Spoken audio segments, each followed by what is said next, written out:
ঢাকা বিশ্ববিদ্যালয়ে চান্স পাওয়ার মজাটা কি জানো? মজাটা এই জায়গায়, তুমি যখন ঢাকা বিশ্ববিদ্যালয়ে যাবা জুনিয়র হয়ে, তুমি দেখবা তোমার হলের তোমার পাশের রুমের একটা ভাইয়ের আগামীকাল বিসিএস ক্যাডার হয়ে গেছে, সে বিসিএস অ্যাডমিন ক্যাডার হয়ে গেছে, সে বিসিএস ফরেন ক্যাডার হয়ে গেছে, সে পুলিশ ক্যাডার হয়ে গেছে, কাস্টম ক্যাডার হয়ে গেছে। কাজ থেকে তুমি দেখবা এত সুন্দর সাফল্য।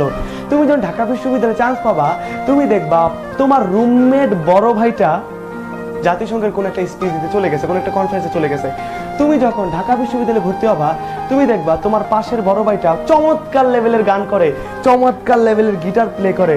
তুমি যখন ঢাকা বিশ্ববিদ্যালয়ে চান্স পাবা, তুমি দেখবা তোমার হলের বড় ভাই অনেক ফেমাস ব্যক্তি ছিল, যেমন ঢাকা বিশ্ববিদ্যালয়ের আমার হল হাজী মোহাম্মদ মুহসিন হলের আমাদের হুমায়ুন আহমেদ ছিল 564 নাম্বার রুমে, যে বাংলাদেশের যে বিখ্যাত কথা সাহিত্যিক হুমায়ুন আহমেদ, সে আমার হলের বড় ভাই। আমি তাকে বড় ভাই বলতে পারি, কেন? সে আমার হলের বড় ভাই। সে হলে বসে সে নন্দিত নরকে লিখছে, সে শঙ্খনীল কারাগার লিখছে। আমাদের হলের বড় ভাইকে ওই যে ওবায়দুল কাদের, বাংলাদেশের সড়ক ও যোগাযোগ মন্ত্রী, সেতু মন্ত্রী, সে আমার হলের বড় ভাই। সে আমার বড় ভাই কেন না? সে আমার বড় ভাই। আমার হলের বড় ভাই, আমি জোর দিয়ে বলতে পারি, কে?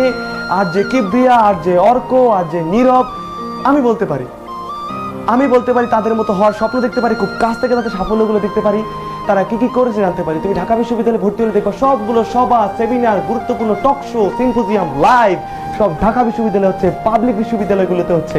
তুমি এই সুযোগটা কেন নিবা না? অনেকে মনে করো, অনেকে আমাকে কমেন্ট করে বলো, ভাইয়া ঢাকা বিশ্ববিদ্যালয়ে চান্স পাওয়াই কি জীবনের একমাত্র কিছু, নাহলে কি জীবন শেষ? না, জীবন এখানে শেষ না, কিন্তু চমৎকার এই সুযোগটা তুমি কেন নিবা না? অন্যরা নিচ্ছে। সুতরাং ঢাকা বিশ্ববিদ্যালয়ে চান্স পেলে না, এই সুখের অনুভূতিগুলো তুমি খুব কাছ থেকে রস আস্বাদন করতে পারবা।